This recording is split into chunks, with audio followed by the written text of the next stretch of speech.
Voyage. When the holidays start to feel a bit repetitive, reach for a Sprite Winter Spiced Cranberry and put your twist on tradition. A bold cranberry and winter spice flavor fusion, Sprite Winter Spiced Cranberry is a refreshing way to shake things up this sipping season. And only for a limited time. Sprite. Obey your thirst.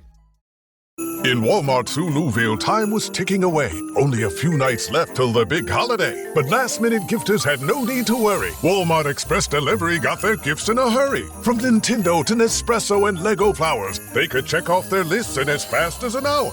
All of Newville, East, West, South, and North could order gifts up until 5 p.m. on December 24th. So this holiday, just do as the Who's do. With gift delivery this fast, they all gasped. From Walmart, who knew? Subject to availability, terms and fees apply. My name is Evelyn Lummy, and I thought love had passed me by until I found it halfway around the world.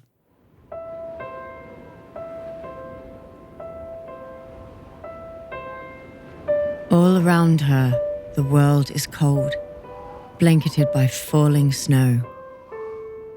Her hair covers one eye, like she's hiding behind it. But she wants to be seen. Her exposed eye silently begs for help. To rescue her from her life. She has no idea how to move forward. I painted this while I still lived in England, a lifetime ago. My self-portrait.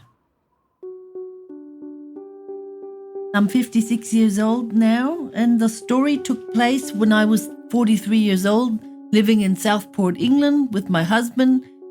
33 years of marriage. Our son moved out 16 years ago, and then our marriage got really bad. I married him when I was 18 and he was 23. We were really in love. But later, everything went sour.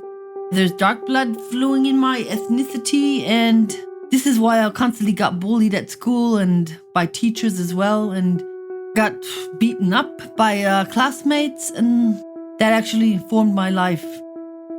In our marriage, my father-in-law didn't like me at all, and he showed me this date on a daily basis. And he also said to his son, he said, you got to be careful that you don't get any black children when you marry her, and yeah, stuff like that, and it was really bad.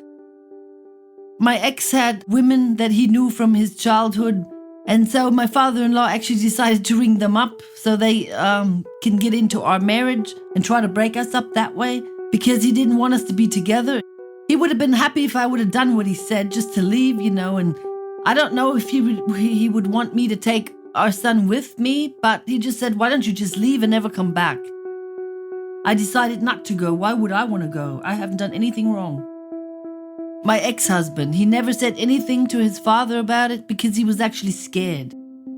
So he decided to stay out of it and just let his father have his way with me and, all of what he was saying. When my son was born, they saw that he was white. He had blonde curls, and they absolutely loved him. They didn't have any problem with him.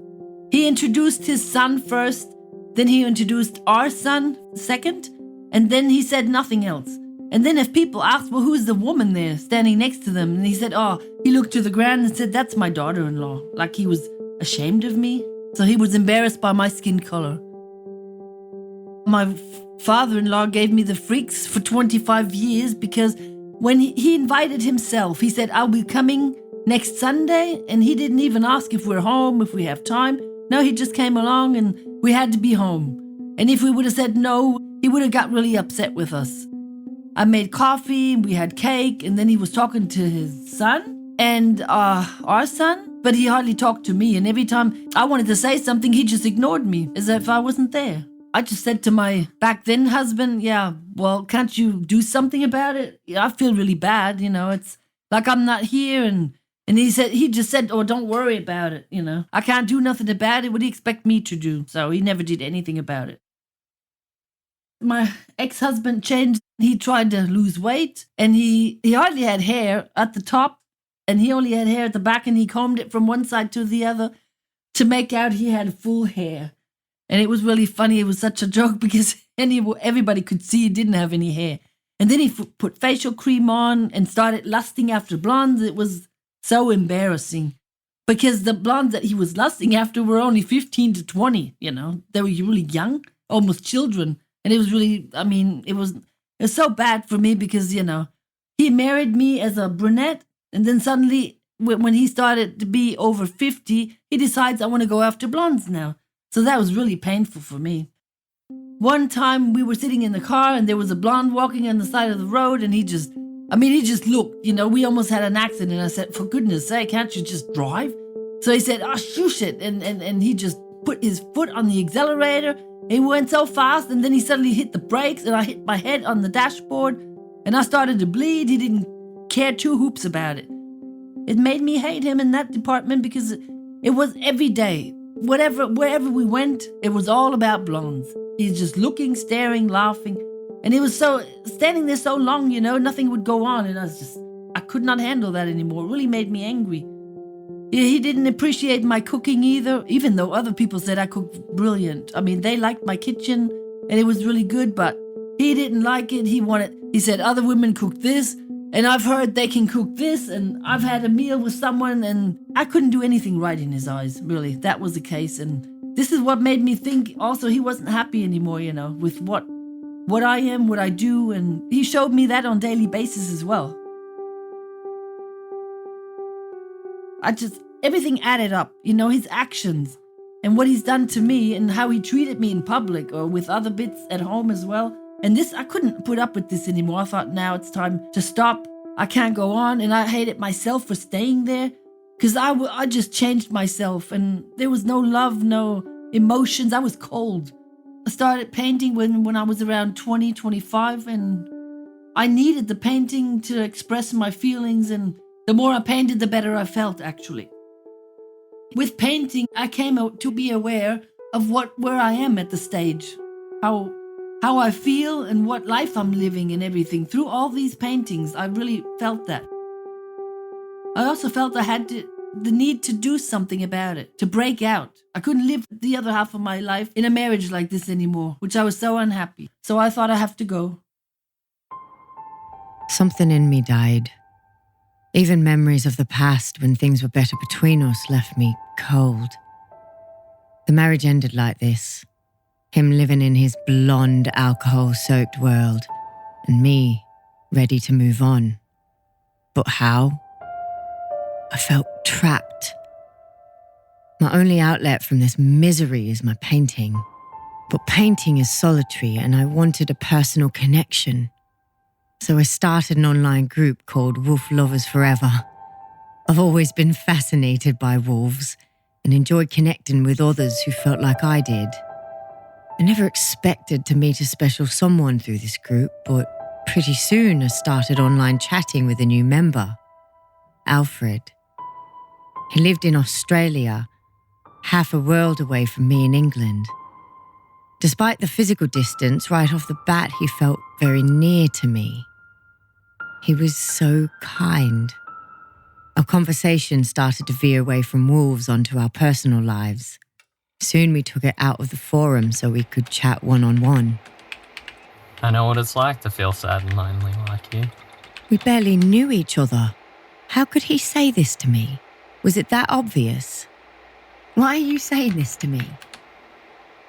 I've had my own failures in love, but it's important not to give up. I haven't. I thought I had, but hearing him say this rekindled something in me. Hope. Tell me, Evelyn, what makes you happy? In all the years of my marriage, my husband never once asked me that. I was starving for attention and affection, and here was this man I'd only met through the computer giving it to me. I was flawed. As Alfred opened up to me about his life, I could feel that he was as lost as I was. He was as desperate as me to find someone in the dark, someone to cling on to hold close and never let go. I found myself spending more and more time online.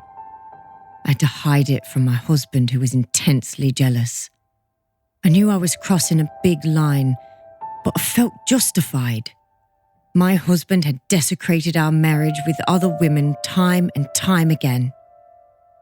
Whenever he was out of the house, I'd log on, breathlessly look for a note from Alfred, anything to indicate that he was thinking of me. And he always was. We had so many common interests, beyond our love of wolves. So many points of connection. Didn't matter that I was 11 years older than him. Since we were children, we both dreamed of living on a farm with lots of animals. I started to lie awake, picturing us in a field with cows and horses. I fell hard and fast. It was like I was 16 all over again. But I was a grown woman, with a son, a failed marriage, and years of life experience under my belt. And unlike my teenage years, I knew exactly who I was, what was missing in my life. There was a hole in my heart in the shape of Alfred. My name is Alfred Evan Lummy.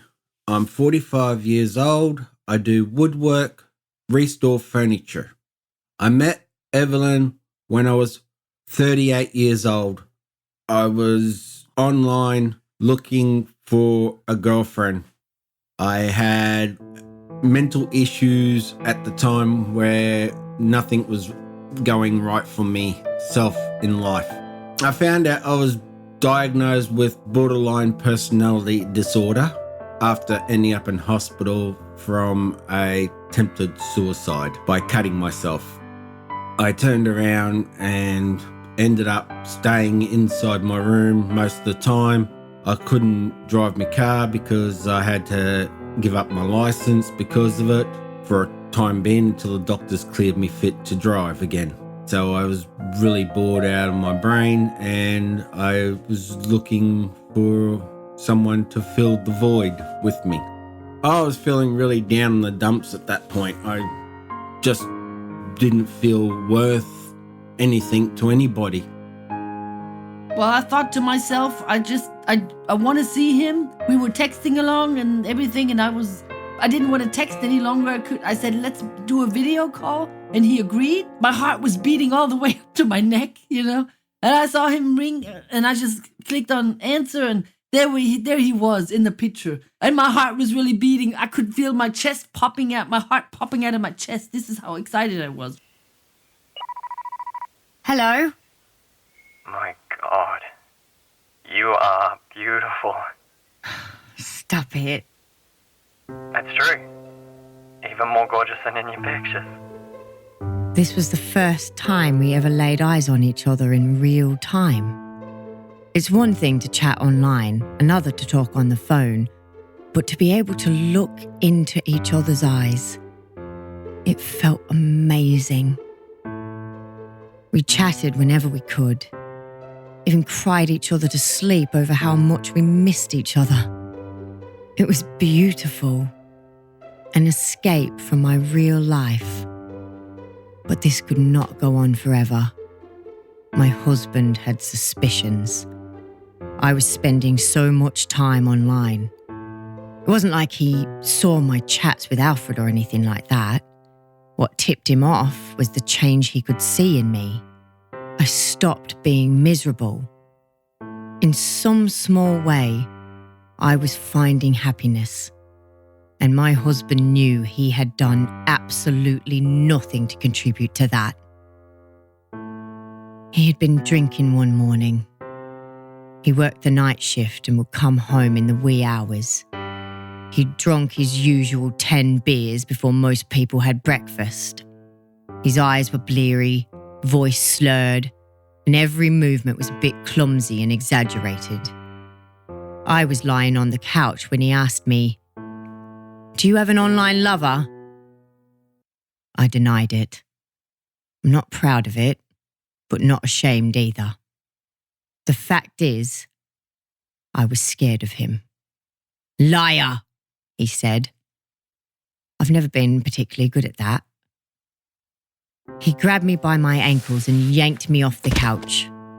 My back and head slammed on the floor, and he laughed at my pain and the fear on my face.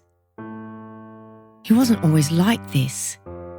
In our early years, before his midlife crisis and blonde obsession, he could be sweet and caring. But as he got older, he became more and more like his wretched father, a bully. At that moment, lying on the floor with him looming over me, I realised very clearly, I must go. I was preparing myself. I had to get out of this marriage because I couldn't stand a day longer there. And so I planned actually with Alfred online what the next steps were going to be. Save up money from my job, get everything ready, get a ticket, and just fly over. I did not say anything to my husband at that time because he would have stopped me for sure. He wasn't happy with me, but I know he would have stopped me, so I didn't tell him anything. My friends said they don't think I should do this. You never know who you are coming to. He could be a killer, he could be a psycho, and what have you not. But yeah, I did not listen to them.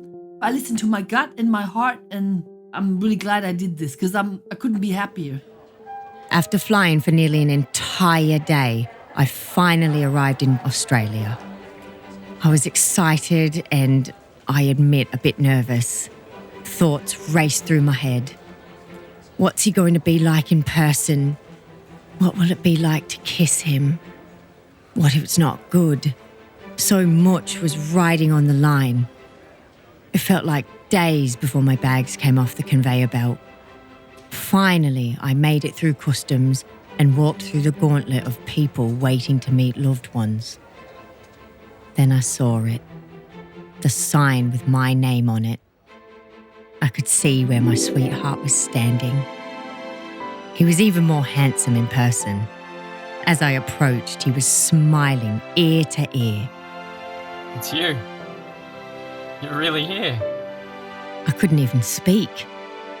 We fell into each other's arms.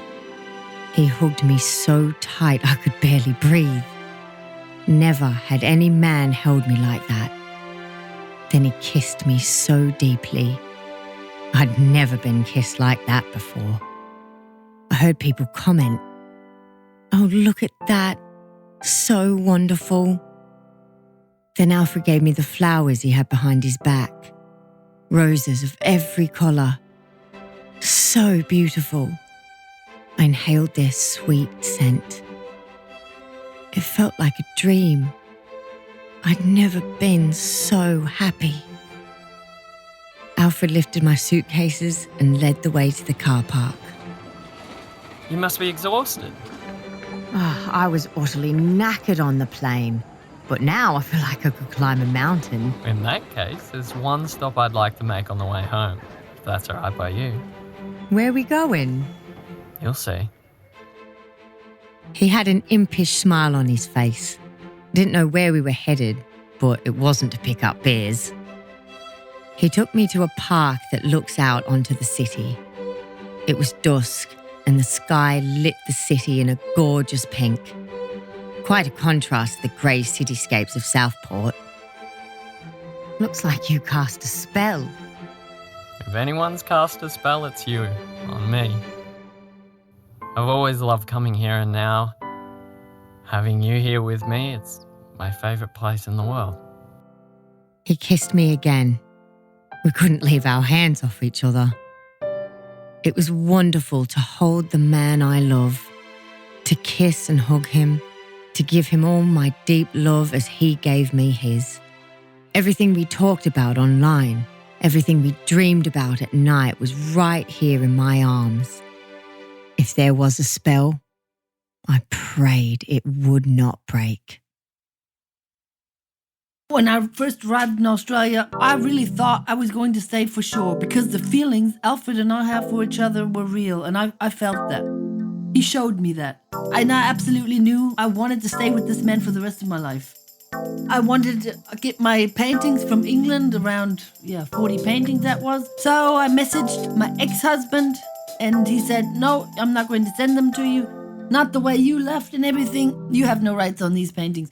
And I said, yes, I do, because I'm the one who painted them. And at the end, he actually sent them, but he had met somebody, a Russian woman. Yeah, he married a woman who was brunette.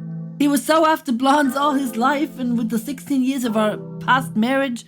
And this is why I didn't understand that he at the end married a brunette woman. And she actually said to him, send the paintings to your ex-wife, because otherwise you will never have peace, you know. She actually made him to send those paintings. She had a good heart. So this is what happened at the end. I received my paintings, and I was really happy about that.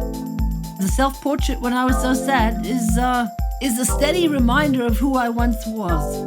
But since I'm a different person now, I keep it locked away. I have it somewhere safe. I shedded my skin. I'm reborn, and I would never want to go back to who I once was.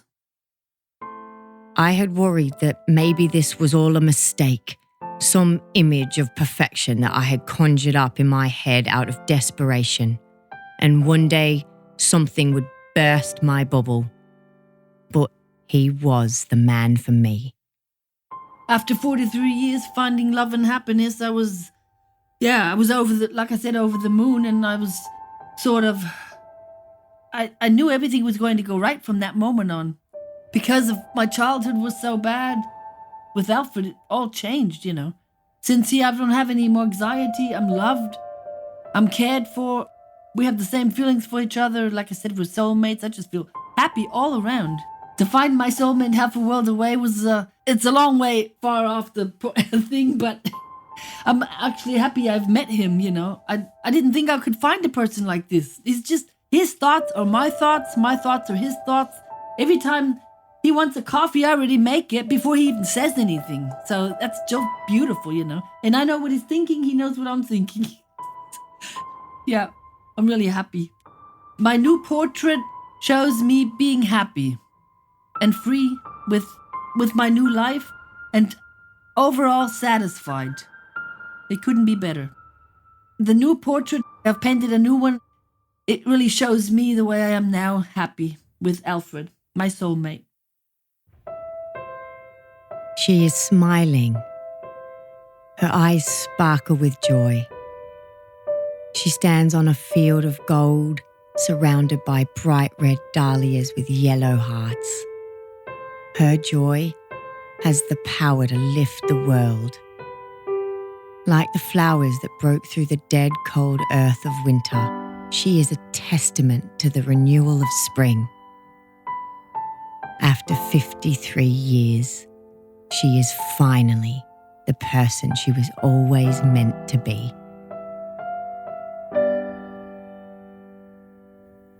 Hope Lives Here is a production of Voyage Media. If you're enjoying the show, leave us a 5-star review on iTunes or anywhere you're listening. This helps more people discover the show. And subscribe now for future episodes. If you want to learn more about Evelyn and Alfred's story, a link to her book, House of Horror, is in the show notes.